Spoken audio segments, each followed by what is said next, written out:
इस मन को भगवान तक अगर लेकर कोई जा रहा है तो शिव ही लेकर जा रहा है। केवल एक ओघड़ी, दयालु दातार मेरा शंभु। सोमानी परिवार को बहुत बहुत साधुवाद है। सूरत गुजरात से जो इस शिव महापुराण की कथा को ऑनलाइन स्वर्गीय पिता श्री सीताराम जी सोमानी, स्वर्गीय माता श्री भौरी देवी सोमानी की पावन स्मृति में सोमानी परिवार सूरत गुजरात से भगवान भूत भावन भूतेश्वर भगवान शंकर की आनंद प्रदान करने वाली, समृद्धि सुख देने वाली पावन शिव महापुराण की कथा विश्व कल्याण के लिए कराई जा रही है। आप जिस जगह पर हैं, जहां बैठकर इस पावन शिव महापुराण की कथा को सुन रहे हैं, बाबा देव अधिदेव महादेव आपकी मनोकामना पूर्ण करें। जिस भावों से हम भगवान को रिझाएं, हमारा वो भाव भगवान स्वीकार करें।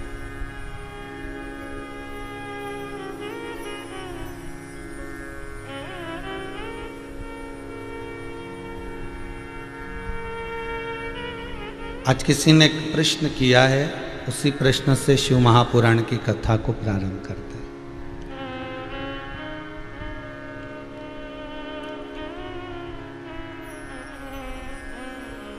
प्रश्न था पोरबंदर से, कोई भाई ने प्रश्न किया है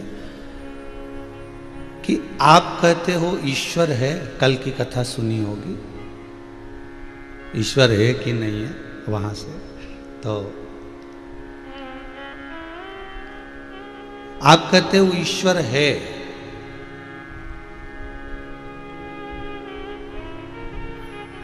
तो कहां है?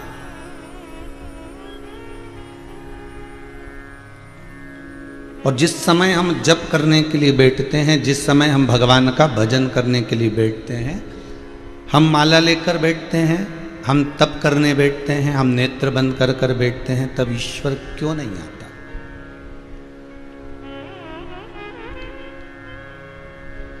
ईश्वर है हर पत्ते में, हर डाली में, हर जीव में, हर जलचर में, थलचर में, वायुचर में, हर जगह पर विराजमान।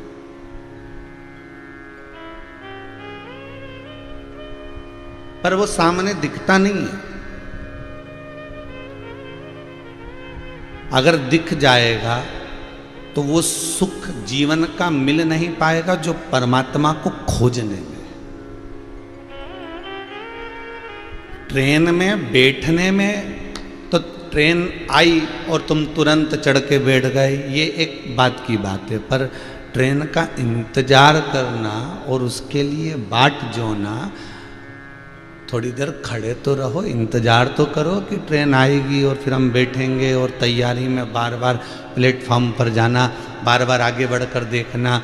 एक ट्रेन आती हुई दिखी तो कहा यही आ रही है, फिर लगा कि ये तो मालगाड़ी थी, फिर निकल गई, फिर दूसरी ट्रेन, फिर घंटी बजी, फिर अनाउंस हुआ कि अब आने वाली है, और उत्सुकता बढ़ गई और उमंग बढ़ गई। फिर बैग भी तैयार कर लिया गया, फिर झोला बैग सब तैयार कर कर कि बस आने वाली है, अब अनाउंस हो गया।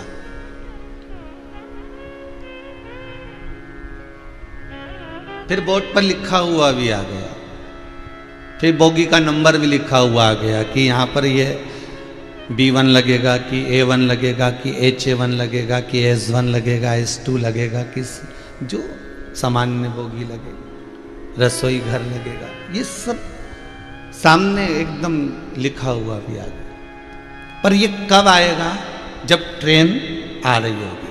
उससे पहले तो केवल लिखा हुआ आएगा कि इतनी बजे से इतनी बजे तुम्हारी ट्रेन पहुंच जाएगी, निश्चित समय पर आएगी, निर्धारित समय पर आएगी। और उस बीच में भी कहीं कोहरा पड़ गया, पानी गिर गया तो समय से लेट भी हो सकती है।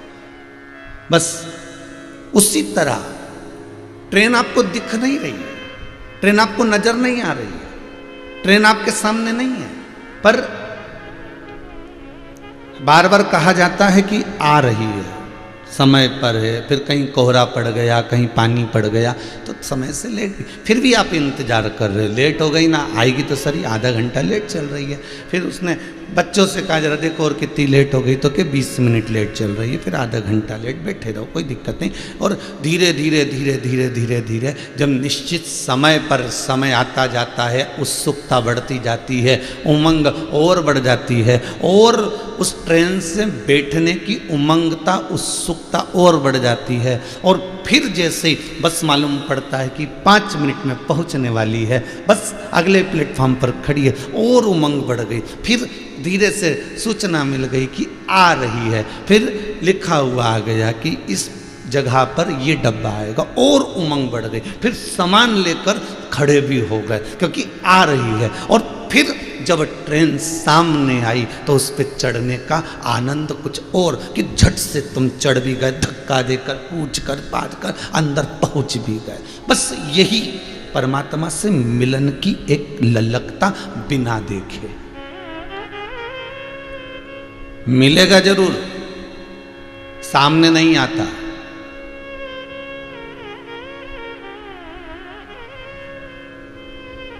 उस परमात्मा को देखकर तो आज के जमाने में एग्जाम होता है, ये परीक्षा होती है तो कौन सी कॉपी सामने रख दी जाती है कि इसमें से देख के लिख लो। टीचर कहते हैं बिना देखे लिखना है,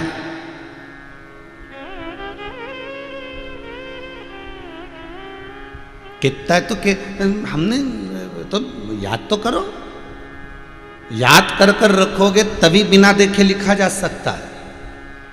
और जब बिना देखे लिखोगे तभी रिजल्ट हाथ में आएगा और पास का रिजल्ट आएगा। और देख के लिख दिया तो जो टीचर है वो भी कॉपी पर लिख देगा, चीटर है तो इसने बस केवल लिख लिया नकल कर कर।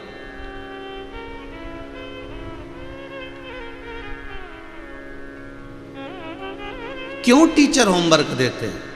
क्यों टीचर कहते हैं कि घर जाकर याद करो? क्योंकि याद करोगे,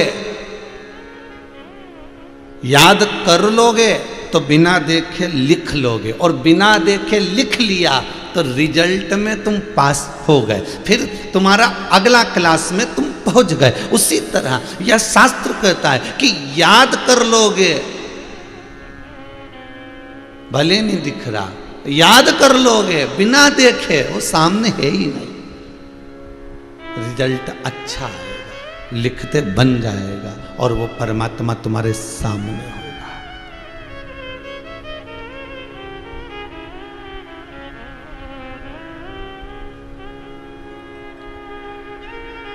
वो परमात्मा तुम्हारे सामने होगा। खूबी और खामी, अच्छाई और बुराई प्रत्येक मनुष्य के साथ में, प्रत्येक मानव के बीच में।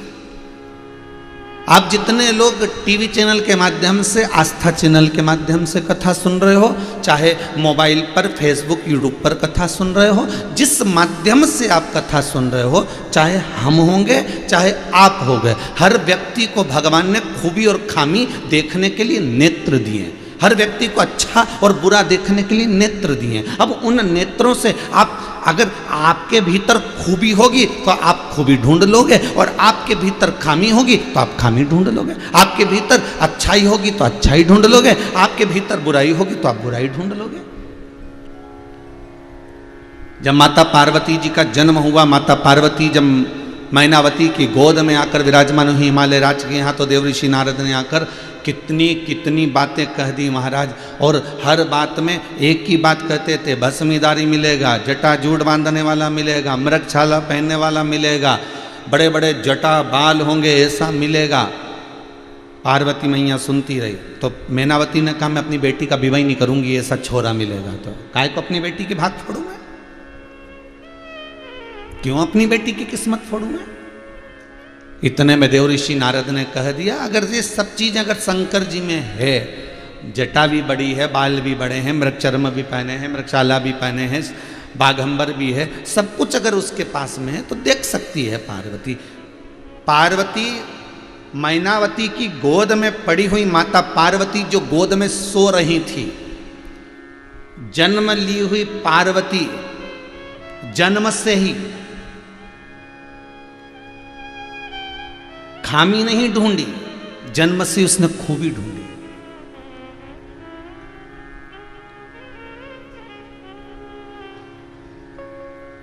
दुर्योधन से कहा गया कि संसार का एक अच्छा व्यक्ति ढूंढ कर लेकर आओ, और युधिष्ठिर से कहा पूरी सृष्टि में से एक बुरा व्यक्ति ढूंढ कर लेकर आओ। युधिष्ठिर को बुरा नहीं मिला, दुर्योधन को अच्छा नहीं मिला, क्योंकि इसकी दृष्टि में कभी अच्छा था ही नहीं, कभी अच्छा था ही नहीं। दुनिया की सबसे जिद्दी औलाद थी तो वो दुर्योधन ही थी।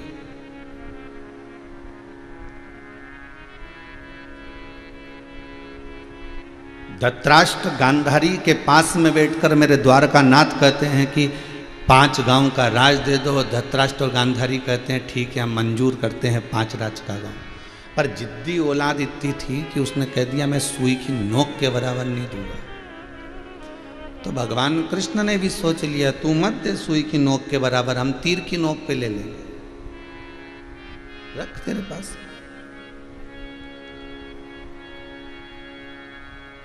तो अपने पास में रख, सुई की नोक भी रख ले, हम तो तीर की नोक पे लेंगे। अब देखेंगे कि तू देता है कि नहीं देता है, ये हमें सीखना है।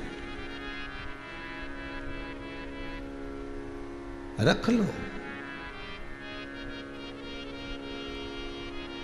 इतनी जिद्दी औलाद नहीं होना, भगवान से कहना हो औलाद हो, पर इतनी जिद्दी नहीं होना चाहिए कि माता पिता का भी कहना नहीं माने, जिन माँ बाप ने जन्म दिया उनके भी नहीं सुने।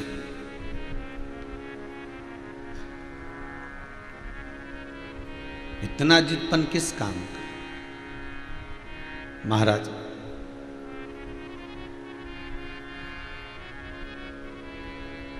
जिसने प्रश्न किया है उससे निवेदन है कि ईश्वर सामने नहीं होता, पर आप जैसे टीचर कहता है कि बिना देखे लिखो, लिखोगे बिना देखे तो फिर पास होगे, अगली क्लास में जाओगे। उसी तरह भगवान कहता है कि मैं सामने नहीं हूं, बिना देखे मुझे याद करो, जपो मेरा नाम। बिना देखे मेरा भजन करो, मैं भले सामने नहीं हूं पर रिजल्ट तो मैं ही दूंगा, पास में ही करूंगा। कितना सुंदर लिखा है किसी ने कि जो जपता है, जो भजता है वो भी रोता है, जो जपता नहीं, जो भजता नहीं वो भी रोता है। जो भजन नहीं कर रहा वो भी रो रहा है, जो जप नहीं कर रहा वो भी रो रहा है, और जो जप कर रहा है, जो भजन कर रहा है वो भी रो रहा है।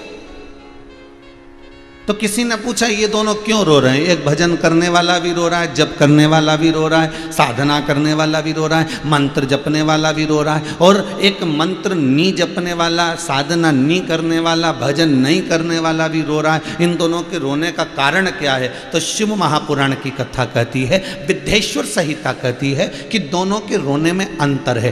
तब साधना करने वाला, भजन करने वाला इसलिए रो रहा है कि मेरी इतनी उम्र गवा दी मैंने और अब तप करने बैठा हूं, अगर और भजन कर लेता और तप कर लेता, इतना समय मैंने क्यों गवा दिया, ये और पकड़ लेता तो शायद मेरी जिंदगी संवर जाती और वो महाकाल, वो शंकर मुझे दर्शन देकर चले जाता। इसलिए रो रहा है। तप साधना करने वाला इसलिए रो रहा है कि मेरा समय मैंने बर्बाद क्यों कर दिया, मैंने बाकी का समय क्यों गवा दिया।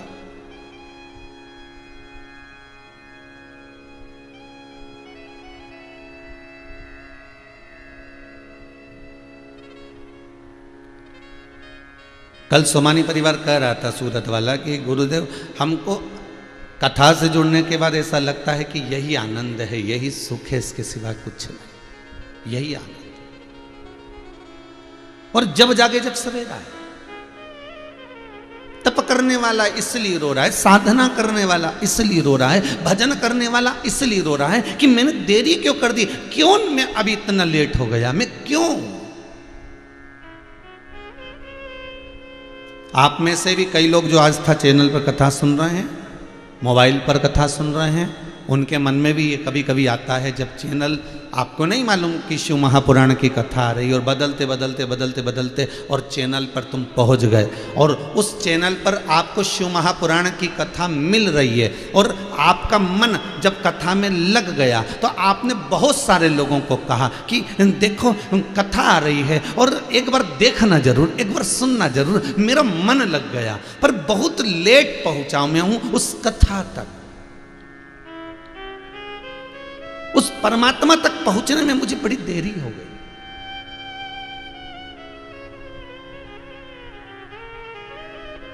यदि मैं और तप कर लेता, यदि मैं और भजन कर लेता, यदि मैं और साधना कर लेता तो मेरा देव अधिदेव महादेव मेरे सामने होता, हर पल हर घड़ी हर क्षण वो मेरे सम्मुख होता।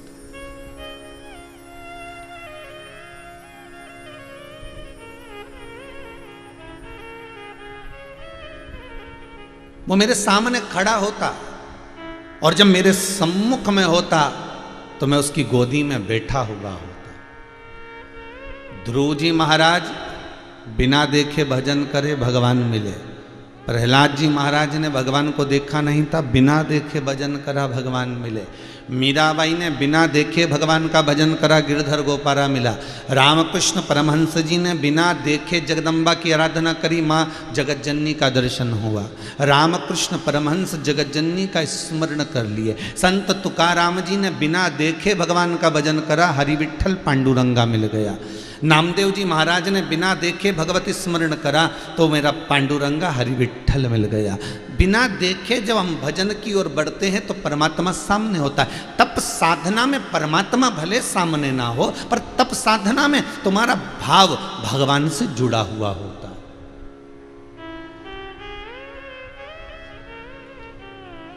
तप करने वाला भी रो रहा है, तप करने वाला रो रहा है, भजन करने वाला रो रहा है। इसलिए रो रहा है कि परमात्मा में इतनी देरी क्यों कर दी, मेरे मिलन में इतनी देरी क्यों हो गई। और भजन कर लेता, और तप कर लेता, और साधना कर लेता तो मेरा परमात्मा मुझे आनंद से मिल जाता। अब जो तप नहीं कर रहा, जो साधना नहीं कर रहा, जो भजन नहीं कर रहा, जो नाम जाप नहीं कर रहा, वो भी रो रहा है। तो उसके रोने का कारण क्या है? तो वो इसलिए रो रहा है कि बताऊं मैंने पूरी जिंदगी मक्कारी में निकाल दी, चोरी करने में, कपट करने में, बेईमानी में, छल में, प्रपंच में, सब में निकाल दी और आज अंतिम समय में पलंग पर पड़ा हूँ और भुगत रहा हूँ। कष्ट मेरे जीवन को बस नोच रहा है। अरे भाई, मरते समय 4 बांस 40 कंडे तो कोई भी दे देगा। अभी कोरोना महामारी में इतने मरे, जिनके रिश्तेदार भी नहीं गए तो भी लोगों ने 4 बांस और 40 कंडे तो दिए, जलाया तो सही, आग तो लगाई। अरे मरने के बाद, मरते समय, प्राण छूटते समय 4 बांस और 40 कंडे तो दुनिया में कोई भी दे देगा, पर मरते समय 4 हाथ वाले नारायण को कोई लाकर नहीं देगा। अगर वो देगा तो तुम्हारा विश्वास ही देगा। 4 बांस तो कोई भी ले आएगा। जैसे ही मोहल्ले में कोई मरता है तो मोहल्ले के लोगों को कहा नहीं जाता कि भाई बांस लेने जाओ, कि कंडा लेने जाओ। वो तो मोहल्ले के लोग गए और बांस खरीद के लिया, कपड़ा खरीद, उनको तो मालूम है कि कितना लाना है। वहां तो कपड़े वाले की दुकान पे जाके कहना भी नहीं पड़ता साहब कि इतना दो, कि हाइट छोटी है कि बड़ी, वो तो उसको नपा नपाया है कि बस इतना ही देना है। और जिंदगी भर ब्रांड का पहना और आखिरी में जो कपड़ा डाला वो बिना ब्रांड का था, उसके ब्रांड का ही ठिकाना नहीं था कौन सी ब्रांड का।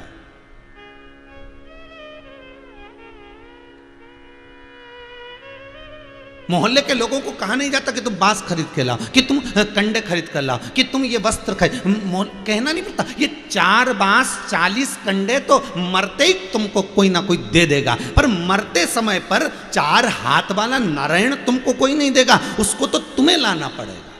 अंतिम समय में उसको तुम्हें खड़ा करना है। तुम जो दान कर रहे हो, तुम जो पुण्य कर रहे हो, तुम जो सत्कर्म कर रहे हो, जो तुम भजन कर रहे हो, जो तुम बैसाख महीने में जल का दान, अन्न का दान आदि जो तुम दान करने में लगे हो, जो तुम शंकर के अनुमोदन में लगे हो, जो तुम शिव महापुराण की कथा का रसतत्व ग्रहण करने में लगे हो, जो तुम शंकर की कथा को सुनने में लगे हो, ये मरते समय पर ये 4 हाथ वाला नारायण तुम्हारे सामने खड़ा होगा। कहते हैं जब शंकर के भगत के प्राण छूटते हैं उस समय पर 33 कोटि देवता ये देखने के लिए खड़े होते हैं कि मेरा कैलाश अधिपति शंभु उस जीवात्मा को नंदी पर बिठाकर खुद पैदल कैलाश पर जाता है।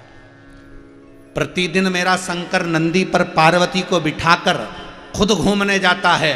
पर जब शंकर का भगत, मेरे कालों का काल महाकाल का भक्त, जब काशी विश्वनाथ शंभु का भक्त, जब ओंकारेश्वर सोमेश्वर केदारेश्वर का भक्त अपने प्राणों को जब त्यागता है तो 33 कोटि देवता, जैसे मोहल्ले में कोई मर जाए तो मोहल्ले के लोग खिड़की में से झांक कर देखते हैं, उसी तरह 33 कोटि देवता ये देखते हैं कि शंकर का भगत जा रहा है और मेरा विश्वनाथ नंदी पे से नीचे कूद कर नंदी को पकड़कर उसके रस्सी को खुद पकड़कर और वो जीव आत्मा को नंदी पर बिठाकर लेकर जाता है। वो शंभु है, वो त्रिकालदर्शी, वो कैलाशी है। फिर निवेदन करूंगा, 4 बांस 40 कंडे तो कोई भी तुमको दे देगा, पर 4 हाथ वाले नारायण को अगर बुलाना है तो शंकर की कथा में डूबना पड़ेगा, शंकर की कथा में जाना पड़ेगा, शंकर का स्मरण करना पड़ेगा। तब तुम्हारी भक्ति, तुम्हारी दृढ़ता, तुम्हारा विश्वास और तुम्हारे भीतर जब परमात्मा बैठ जाएगा तो अंतिम समय में कोई आए ना आए पर वो 4 हाथ वाला जरूर आ जाएगा। आए ना आए प्रभु कुटुम कबीला, अंत समय प्रभु आना पड़ेगा, वादा किया तो निभाना पड़ेगा। लोग बांस की तैयारी करेंगे, दुनिया के लोग कंडे की तैयारी करेंगे, कपड़ा लाने की तैयारी करेंगे, कहीं कुछ सामान लाने की तैयारी करेंगे। दुनिया के लोग तुम्हारे मरते समय पर सारी व्यवस्थाओं में जुट जाएंगे। उस समय पर तुम कुछ नहीं कर पाओगे।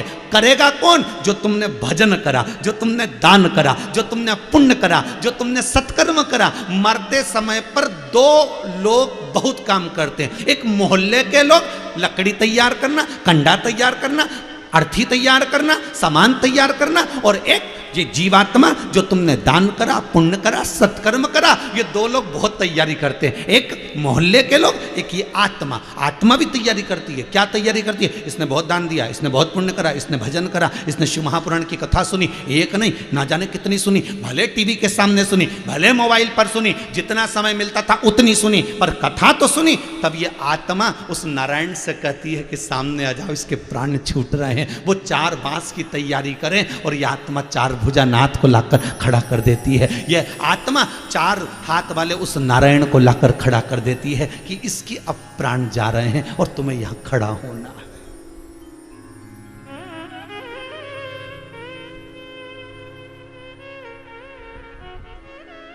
आए ना आए प्रभु कुटुम कबीला, भक्तों के प्रभु आप सहारा, अंत समय प्रभु आना पड़ेगा, वादा किया तो निभाना पड़ेगा। जो वचन दिया है, अगर आप नहीं आओगे तो कौन निभाएगा? गीता में आप ही ने तो कहा था कि जन्म मैंने दिया है तो मृत्यु मैंने दी है। मतलब मृत्यु आपने दी है तो आप आए होगे, ये पक्का। आए होगे तो दर्शन क्यों नहीं दिया? जब हमने सारी चीजें सम्मुख रख दी है फिर सामने तो आना पड़ेगा।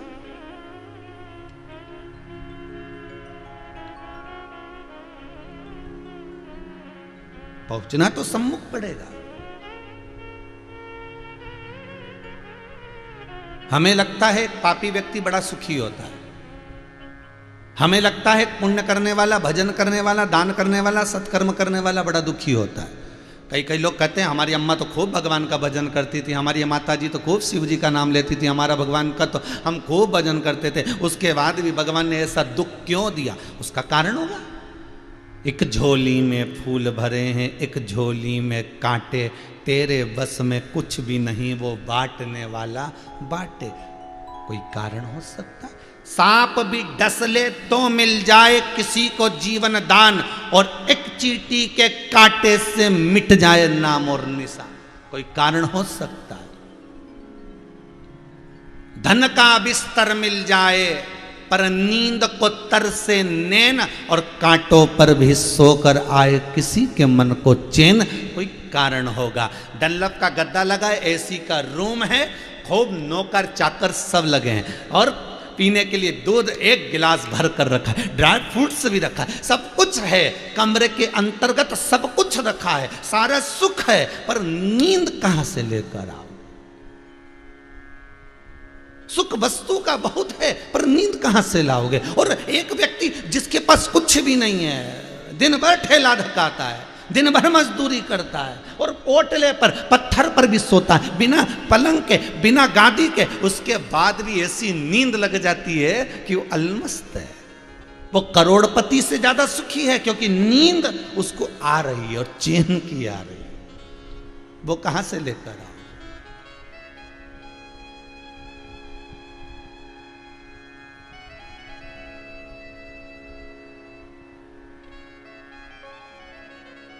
वो कहां मिलेगी? ऋषि नारद ने कहा, अब ये संसार मुझसे देखा नहीं जाता। भगवान विष्णु ने पूछा, क्यों? संसार में क्या हो गया? इतना जोरदार संसार, क्या कमी है? इतने बढ़िया बढ़िया संगीत बजाने वाले, अभी संसार में क्या कमी है? इतने बढ़िया बढ़िया लोग संसार में भजन स्मरण करने वाले, संसार में क्या कमी रह गई? कमी है क्या संसार में? देव ऋषि नारद बोले, मेरा मन नहीं लगता अब ये संसार को देखकर, इसमें क्या उल्टा उल्टा हो रहा है। जो भजन करता है, जो दान करता है, जो पुण्य करता है, जो सत्कर्म करता है, वही दुखी होता है, और जो पाप करता है वो बड़ा खिलखिला कर हंसता, सुखी होता है। भगवान विष्णु ने पूछा, तूने कुछ देखा? अब भी देख के आया हूं। क्या देखा? एक गाय दलदल में फंस गई, कीचड़ में फंस गई, फिर निकल नहीं पा रही, बहुत प्रयास कर रही है गाय। दलदल में फंसी हुई गाय, कीचड़ में फंसी हुई गाय निकलने का बहुत प्रयास कर रही है, पर निकल नहीं पा रही। भगवान विष्णु बोले, फिर क्या हुआ? देव ऋषि नारद बोले, होना क्या था? एक चोर निकल के जा रहा था, इतना भारी चोर था कि दिन भर व्यसन में डूबा रहता था, मांसाहार, मदिरा पान, रक्त आदि करना, ये सब उसका कर्म था। अच्छा, वो गया, सामने बड़ा सारा दलदल, बहुत बड़ा कीचड़, उसमें गाय डूबती जा रही है। मुझे लगा ये गाय को बचाएगा, पर ये गाय के पास में जाकर गाय के ऊपर पांव रखकर पार होकर निकल गया, कहीं दलदल में ना फंस जाए, इसलिए गाय पर पांव रखा और निकल गया। और आगे जाकर जैसे ही पहुंचा तो इसको गड़ा हुआ धन मिल गया, खूब पैसा मिल गया, खूब धन उसके पास में आ गया। अच्छा, इतने बड़े पापी को तो धन मिलना ही नहीं था, इसको तो खजाना मिलना ही नहीं था। जब इसने गौ माता पे लात रखी, मरती हुई गाय को नहीं बचाया, तो फिर इसको। अरे शिव महापुराण में शंकर भगवान माता पार्वती को कहते हैं,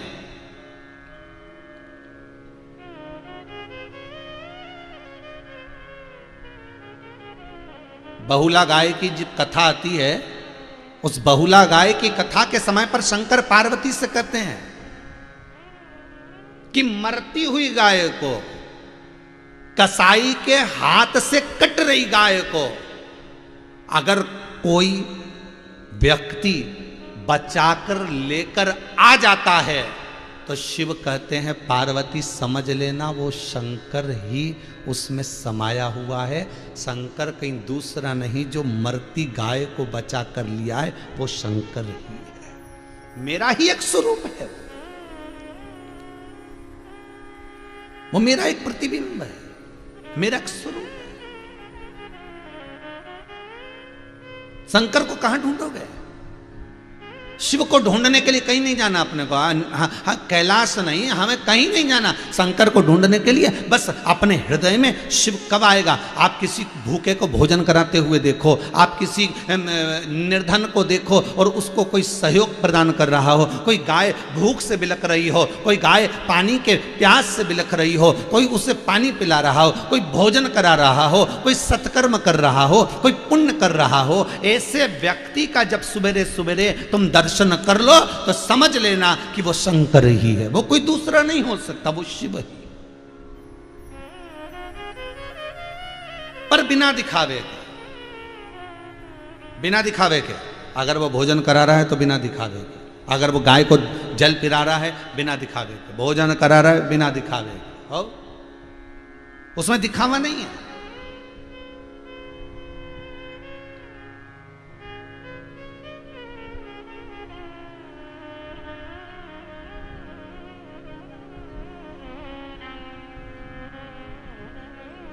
कई अखबारों में देखने को मिलता है एक केला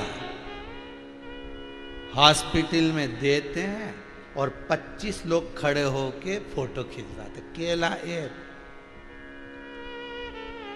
सब ऐसे खड़े और बेचारा मरीज ऐसा ले रहा है कि उसकी जिंदगी में उसने कभी केला ही नहीं खाया।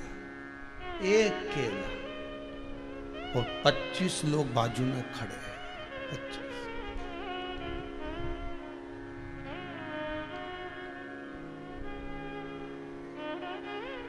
कोई एक व्यक्ति बड़ा खुश होकर आया था अभी कुछ दिन पहले और कह रहा था अभी हम वृद्धाश्रम गए थे। अच्छा, अरे बेचारे इतने बूढ़े बूढ़े लोग बेचारे ऐसे, हम तो घर से मालूम पूरी सब्जी बना के ले गए थे, अमरस बना के ले गए थे आम का। अच्छा, हमने जब पूरी सब्जी अमरस खिलाया बेचारे ऐसे खाए, उनने जिंदगी में ऐसा लग रहा था बहुत दिन के भूखे होंगे।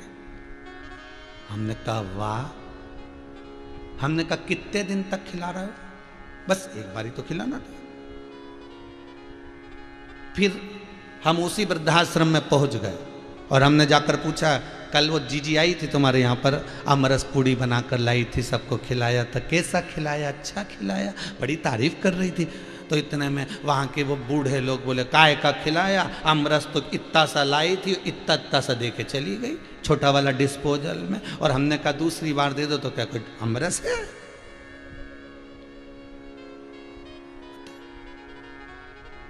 ना करिए दिखावा। शिव को दिखावा प्रिय नहीं है, शंकर को दिखावे से कोई मतलब नहीं है, इसलिए सबसे दूर रहता है वो, कैलाश पर्वत पर अवघड़ी बनकर रहता है वो, उसको कोई मतलब नहीं। लक्ष्मी जी कौन से कलर की साड़ी पहन रही है, लक्ष्मी जी ने कितना आभूषण पहना, ब्रह्माणी ने कितना आभूषण पहना, ब्रह्माणी कौन सी साड़ी पहन रही है, इंद्राणी क्या क्या धारण कर रही है, इससे शिव को कोई मतलब नहीं, ना पार्वती को मतलब। वो तो ओघड़ी है, अलमस्त होकर कैलाश पर शमशान में मृत्युलोक में अलमस्त होकर रहता, अलमस्त होकर।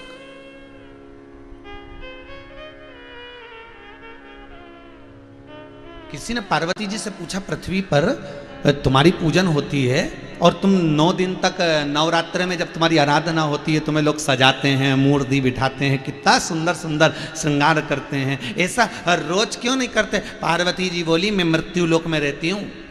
लक्ष्मी जी तुम सजी धजी रोज रहती हो, बैकुंठ में लक्ष्मी का कभी भी दर्शन करना, हमेशा सजी धजी मिलेगी, मुकुट मुकुट पहना हुआ, बढ़िया अगड़ी तगड़ी सब बांधा हुआ, ना माला मला सब। पर पार्वती जी कहती है मैं मृत्यु लोक में रहती हूँ, और मृत्यु लोक में रहने वाली एक एक माताओं से तो पूछो, जब वो कहीं पार्टी में जाती है तभी अच्छी साड़ी पहनती है, जब वो शादी में जाती है तभी अच्छे श्रृंगार करती है, जब घर में रहती है तो जानते हो आप सभी जितने लोग सुन रहे हो वो तो सब जानते हो, घर में रहती है तो घर के हिसाब से रहे। तो पार्वती जी बोलती हैं कि मैं जब तक मृत्यु लोक में रहती हूँ, घर परिवार में नातों में रिश्तों में रहती हूँ, अपने हिसाब से रहती हूँ। पर नवरात्रि में पार्वती जी कहती है मैं भी थोड़ा श्रृंगार कर लेती हूँ, लोग मेरे को भाव से श्रृंगारित कर देते।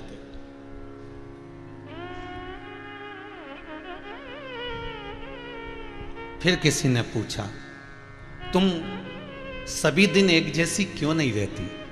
पार्वती कहती है किसी मां से पूछना, मैं मां हूं, मैं मां हूं। किसी मां से पूछना,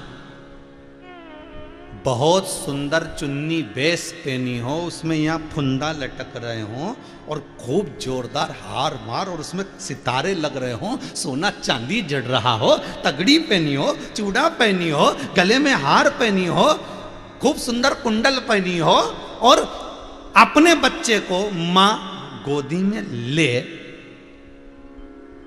ईमानदारी से कहना बच्चा रोएगा कि खुश होगा? जब इतने आभूषण से जड़ी हुई साड़ी जब उस बच्चे को बार बार चुभेगी, बच्चा रोएगा। मां कहती है मैं मृत्यु